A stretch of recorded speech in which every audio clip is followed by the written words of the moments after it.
Hello, welcome to Northwest Air Guns. I'm John, and today we're going to take a look at this Benjamin Marauder semi-auto air rifle. And I really like this rifle a lot, but it's developed a leak.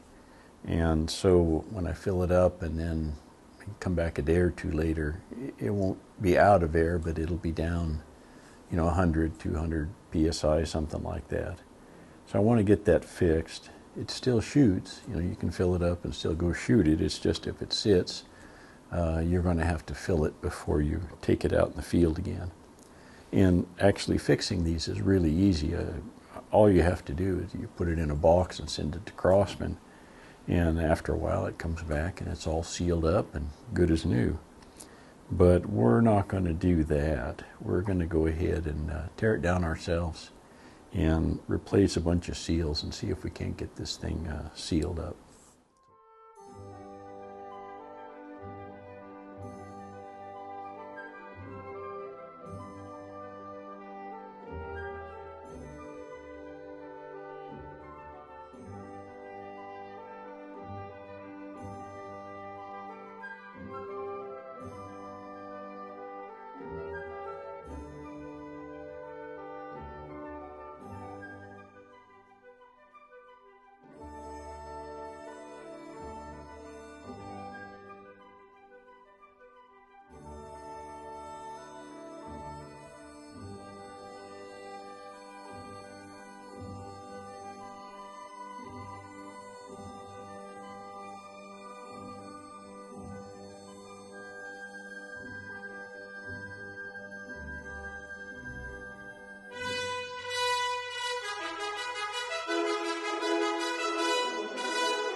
while we have this apart, let's take a quick look at how it, or at least how I think it works.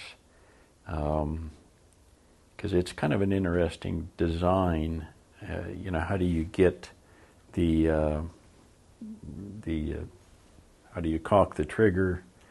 How do you advance the magazine? All that kind of stuff. Just to make it a semi-auto, just by pulling the trigger. And as I understand it, you know, you got your air tank up here, you got your gauge, then the regulator, so we have a constant pressure being applied to the face of the valve here through the plenum. And when you fire the gun, of course the hammer comes up, knocks the valve off of its seat, air comes rushing up out of the transfer port into the barrel. And that air is such that it pushes the bolt back, and that allows the magazine to cycle the next pellet into place. And at the same time, the springs in here are such that the hammer hits, bounces off, and bounces off far enough to reset the trigger. So you got two things going on, I think. One revolves around the pressure, advancing the magazine and the bolt, cycling the bolt, and the other is the hammer and resetting the trigger. All right, there's the valve. Oops. I'm not going to show you how I got it apart, because it would be about I spent the last couple hours here trying to get this snap ring off of there, or circlip, whatever you want to call it. That holds this in place under a little bit of spring tension. There's the spring, and there's the exhaust valve. So we got a new one here in our kit. We'll be putting that one in. We'll just make sure this is all clean. Spring goes in. Well, actually, this is going to go in like so. Spring goes in on it, and this here, and then we've all got to press it together and get this snap ring in. So anyway, that's coming up. I'll get this cleaned up.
Well, it's all back together, and we're going to wrap this up. There's two things I want to mention here. One is that after I got it all back together, it still leaked. Not much, just 100, 200 psi a day, and that's what we were trying to solve. And I didn't want to tear it down and just keep replacing O-rings, so I tore it all apart and took the tube, and I thought I'd put it in water and see where bubbles are coming up. And sure enough, it was at the Foster fitting at the front, not coming out the opening in the Foster fitting, but coming out from around the threads where it threads into the front plug here. So I replaced the tape, the Teflon tape or plumber's tape, whatever you want to call it, put it back in, put air back in it, and now it doesn't leak. And if I'd have thought of that right at the very beginning, I could have just dealt with this and saved myself having to tear the whole thing down.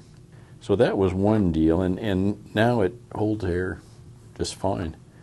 The other problem I had with it was when I got it all back together, I put the receiver, or the breech they call it, on and screwed it down. And I don't know about you, but I've never seen a screw that I don't want to tighten just a little more, or a bolt. And what happened is I couldn't pull the handle back, the charging handle. It was stuck. And so I tore it all down, redid it, still couldn't pull it out. Tore it down, redid it all, to check the transfer port to make sure there was no hang up there, and checked everything, and everything was the way it was when it came apart. So I ended up, since I couldn't pull this out, I ended up calling Crossman and talked to one of their techs, and he says, well, don't screw it down so dang hard. Something to that effect anyway. He recommended backing off each one of these 4 screws by about 1/4 of a turn. Apparently this doesn't have to be locked down till you can't tighten it anymore, and it'll still be okay. But they've had this problem in the past, and so he knew about it. But now the charging handle works fine, and it's ready to slap this scope. I've got a Crimson Trace 6-24 to put on here and start shooting it again. So, success. All right, well, thank you for watching.